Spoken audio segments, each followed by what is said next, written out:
ఆనంద భైరవి ఇంట్లో అంత శుభకార్యం జరుగుతూ ఉంటుంది. సత్యనారాయణ స్వామి వ్రతంకి అన్ని ఏర్పాట్లు చేస్తారు.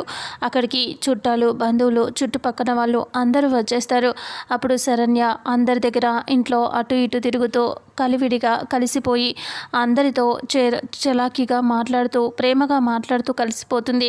ఆనంద అక్కడికి వచ్చేసరికి శరణ్యతో మాట్లాడిన వాళ్ళందరూ కూడా ఆనందతో పొగుడుతూ ఇలా చెప్తూ ఉంటారు, మీ కోడలు చాలా మంచిది, నీలాగే కలిసిపోయి అందరితో కలిసిమెలిసి ఉంటుంది.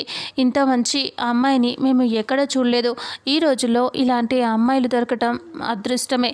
అలాంటిది నువ్వు తెచ్చుకున్నావు మంచి కోడల్ని అంటే, అవును నా కోడలు ఇంట్లో సంతోషాల్ని పంచడానికే వచ్చింది అని ఆనంద చెప్తూ ఉంటుంది. దర్శన్కి చిరాగ్గా అనిపిస్తూ ఉంటుంది.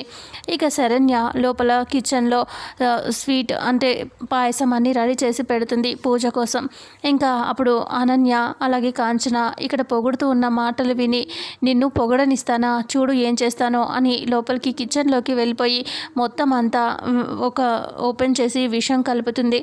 అది కలుపుతూ ఉంటే కాంచన, నిన్ను పొగుడుతారా చూడు, నిన్ను పొగిడిన నోటితోనే ఏమనిపిస్తామో అనేసి విషం కలుపుతారు. ఆనంద ఇలా అంటుంది, అమ్మ శరణ్య నువ్వు పాయసం అన్నీ చేసావు కదా, పూజ కోసం అన్నీ తీసుకురా అంటే, సరే అత్తయ్య అని శరణ్య ఆ విషయం తెలియక ఆ పాయసం అన్నీ కూడా తీసుకొని వచ్చేస్తుంది కిచెన్లో నుంచి. ఇంకా అక్కడ పూజారికి ఇస్తే పూజారి పూజ మొదలు పెడతాడు. ఇక పాయసం తిన్న వాళ్ళకి ఏమైనా అవుతుందా, అసలు ఏం జరుగుతుంది అనేది రాబోయే నెక్స్ట్ ఫుల్ ఎపిసోడ్లో తెలుసుకుందాం. వీడియోని చూసిన ప్రతి ఒక్కరూ వీడియోని లైక్ చేయండి, షేర్ చేయండి, కామెంట్ చేయండి. అలాగే మన ఛానల్లో మరిన్ని అప్డేట్స్ కోసం ఛానల్ని సబ్స్క్రైబ్ చేసుకోండి. Thank you so much.